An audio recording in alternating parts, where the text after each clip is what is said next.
ಇನ್ನು ಧರ್ಮಸ್ಥಳದಲ್ಲಿ ಇಲ್ಲಿ ಸಾಲು ಸಾಲು ಶವಗಳನ್ನು ಹೂದಿಡಲಾಗಿದೆ ಅಂತ ಹೇಳ್ತಾ ಇದ್ರು. ಅದಕ್ಕೆ SIT ಸರ್ಕಾರ ರಚನೆ ಮಾಡಿತು. ಈ SITಯ ತನಿಖೆ ಈಗ ಆರಂಭವಾಗ್ತಾ ಇದೆ. ನಾಳೆಯಿಂದ ಅಧಿಕೃತವಾಗಿ ಒಂದು ಕೇಂದ್ರವನ್ನ ಕೂಡ ತೆರೆದಿದ್ದಾರೆ. ಈ ಕೇಂದ್ರಕ್ಕೆ ಹೋಗಿ ನೀವು ದೂರನ್ನ ಕೊಡಬಹುದು ಅನ್ನೋ ಕಾರಣಕ್ಕೋಸ್ಕರ ಎಲ್ಲಿ ತೆರೆದಿದ್ದಾರೆ ಈ ಕೇಂದ್ರವನ್ನ, ಯಾವಾಗಿನಿಂದ SIT ತನಿಖೆಯನ್ನು ಆರಂಭ ಮಾಡುತ್ತೆ, ಅದು ಎಲ್ಲಿಂದ ಆರಂಭವಾಗುತ್ತೆ, ಸ್ಟೋರಿ ಇಲ್ಲಿದೆ ನೋಡಿ. ಧರ್ಮಸ್ಥಳ ಶವ ಹೂತಿಟ್ಟ ಕೇಸ್ ತನಿಖೆ. ಧರ್ಮಸ್ಥಳಕ್ಕೆ ಹೊರಟ SIT ಟೀಮ್. ಇಂದಿನಿಂದಲೇ ಶುರುವಾಯಿತು ತನಿಖೆ. ಧರ್ಮಸ್ಥಳದಲ್ಲಿ ಶವಗಳನ್ನು ಹೂತಿಟ್ಟ ಕೇಸ್ ತನಿಖೆಗೆ ಈಗ ಚಾಲನೆ ಸಿಕ್ಕಿದೆ. ಪ್ರಣಬ್ ಮೊಹಂತಿ ನೇತೃತ್ವದಲ್ಲಿ ರಚಿಸಲಾಗಿರುವ ತನಿಖಾ ತಂಡ ಇವತ್ತಿನಿಂದ ತನಿಖೆಗೆ ಇಳಿದಿದೆ. 2 ದಿನಗಳಿಂದ ಸುದೀರ್ಘ ಸಭೆ ನಡೆಸಿದ್ದ ಬಳಿಕ DIG ಅನುಚೇತ ತಂಡ ಧರ್ಮಸ್ಥಳಕ್ಕೆ ಹೊರಟಿದೆ. SP ಜಿತೇಂದ್ರ ಕುಮಾರ್ ತನಿಖಾಧಿಕಾರಿಯಾಗಿ ನಿಯೋಜನೆ ಮಾಡಲಾಗಿದೆ. ಈ ತಂಡಕ್ಕೆ ಅನುಕೂಲವಾಗಲು 20 ಮಂದಿಯ ತಂಡವನ್ನು ರಚನೆ ಮಾಡಲಾಗಿದೆ. ಇನ್ನು ತನಿಖೆ ಹೇಗೆ ನಡೆಯಲಿದೆ ಅಂತ ನೋಡೋಣ. ಹೇಗಿರಲಿದೆ SIT ತನಿಖೆ? ಮೊದಲು FIR ಮತ್ತು 164 ಹೇಳಿಕೆ ಪ್ರತಿ ಅತ್ಯಗತ್ಯ. ಜಡ್ಜ್ ಮುಂದೆ ಕೊಟ್ಟ ಹೇಳಿಕೆ ಮಾಹಿತಿ ಪಡೆಯಲಿರುವ SIT ಬಳಿಕ ಹೇಳಿಕೆ ನೀಡಿದ ವ್ಯಕ್ತಿಯನ್ನ ವಿಚಾರಣೆಗೆ ಒಳಪಡಿಸಲಿದ್ದಾರೆ. ಸದ್ಯ ಸಿಕ್ಕಿರೋ ಅಸ್ಥಿ ಪಂಜರದ DNA ಮ್ಯಾಚಿಂಗ್ ಪ್ರಕ್ರಿಯೆ. DNA ಮ್ಯಾಚಿಂಗ್ಗೆ SITಯಿಂದ ಇನ್ನಷ್ಟು ವೇಗ ಸಿಗಲಿದೆ. ಬಾಕಿ ಉಳಿದಿರುವ ಅಸ್ಥಿ ಪಂಜರ ಆದಷ್ಟು ಬೇಗ ಹೊರಗೆ ತೆಗೆಯಲಿದ್ದಾರೆ. ಸರ್ಕಾರದಿಂದ ಗಡುವು ಹಿನ್ನೆಲೆ ಆದಷ್ಟು ಬೇಗ ಪ್ರಕ್ರಿಯೆ ಪ್ರಾರಂಭ. ತನಿಖೆ ಬಳಿಕ ದೋಷಾರೋಪ ಪಟ್ಟಿ ಕೋರ್ಟ್ಗೆ ಸಲ್ಲಿಕೆ ಮಾಡಬೇಕು. FIR ಮೇಲೆ SIT ರಚಿಸಿರೋದ್ರಿಂದ ಚಾರ್ಜ್ ಶೀಟ್ ಸಲ್ಲಿಕೆ ಅನಿವಾರ್ಯ ಆಗಲಿದೆ.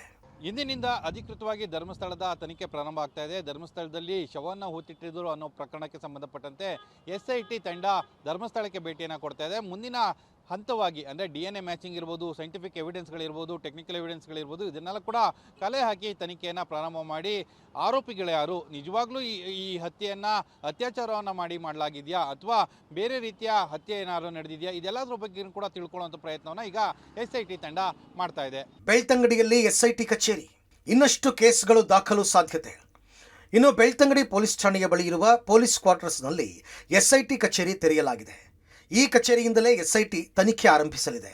ಈಗಾಗಲೇ SIT ಎಲ್ಲ ವ್ಯವಸ್ಥೆಗಳನ್ನು ಮಾಡಿಕೊಂಡಿದ್ದು ತನಿಖೆ ಕೈಗೆತ್ತಿಕೊಳ್ಳಲಿದೆ.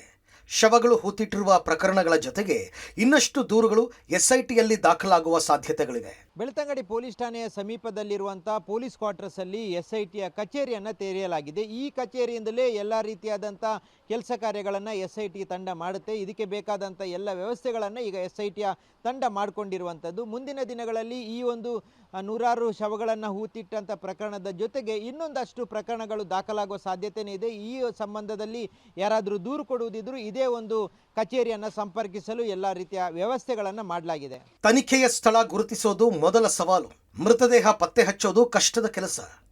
ಇನ್ನು ತನಿಖೆ ಕೈಗೊಂಡಿರುವ SITಗೆ ಸವಾಲಿನ ಮೇಲೆ ಸವಾಲಿದೆ. ಬೌರಿಂಗ್ ಆಸ್ಪತ್ರೆಯ ಹಿರಿಯ ಫಾರೆನ್ಸಿಕ್ ಮೆಡಿಸಿನ್ ತಜ್ಞರಾದ ಡಾಕ್ಟರ್ ಸತೀಶ್ ಪಬ್ಲಿಕ್ ಟಿವಿ ಜೊತೆ ತನಿಖೆಯ ಪ್ರಕ್ರಿಯೆ ಬಗ್ಗೆ ಮಾಹಿತಿ ಹಂಚಿಕೊಂಡಿದ್ದಾರೆ. SIT ಮುಂದಿರುವ ಸವಾಲುಗಳು. ತನಿಖೆಯ ಸ್ಥಳ ಗುರುತು ಮಾಡೋದು SITಗೆ ಮೊದಲ ಸವಾಲು. ತಹಶೀಲ್ದಾರ್ ಸ್ಥಳವನ್ನು ಗುರುತು ಮಾಡಬೇಕು. ಯಾವ ಪ್ರಕರಣದ ತನಿಖೆ ಅಂತ ಮೊದಲು SIT ಐಡೆಂಟಿಫೈ ಮಾಡಬೇಕು. ಹೂತಿಟ್ಟಿದ್ದ ಗುಂಡಿ ತೆಗೆದಾಗ ಮೂಳೆ ಸಿಗಬಹುದು, ಸಿಗದೆ ಇರಬಹುದು. 20 ವರ್ಷದ ನಂತರ ಶವ ತೆಗೆದು ತನಿಖೆ. ಮೂಳೆ ತೆಗೆದ ಮೇಲೆ ಯಾರ ಬಾಡಿ ಅಂತ ಪತ್ತೆ ಹಚ್ಚೋದಕ್ಕೆ DNA ಟೆಸ್ಟ್. DNA ಮತ್ತು ರಾಸಾಯನಿಕ ಅಧ್ಯಯನ ನಡೆಯಲಿದೆ. DNA ಮತ್ತು ರಾಸಾಯನಿಕ ಅಧ್ಯಯನದ ವರದಿ ಬರಲು 15 ದಿನಗಳಿಂದ 1 ತಿಂಗಳು ಬೇಕು. ಮೂಳೆ ಸಿಕ್ಕಿದ ಬಳಿಕ SIT ತಂಡ ಹಲವು ಟೆಸ್ಟ್ಗಳನ್ನು ಮಾಡಿಸಬಹುದು. Sir, first of all place identification ಮಾಡಬೇಕು.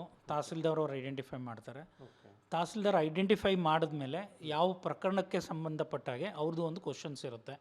ಮಗು ಇರ್ಬೋದು, ಒಂದು ಹೆಂಗಸು ಇರ್ಬೋದು, ಸ್ಕೂಲ್ ಹುಡುಗಿ ಅಂತ ಒಂದು ಮಾಹಿತಿ ಬರ್ತಾ ಇದೆ ಮೀಡಿಯಾದಲ್ಲಿ, ಪೇಪರ್ ಸುತ್ತಿರೋಂಥ ವ್ಯಕ್ತಿ ಯಾರು ಅಂತ ಇರ್ಬೋದು.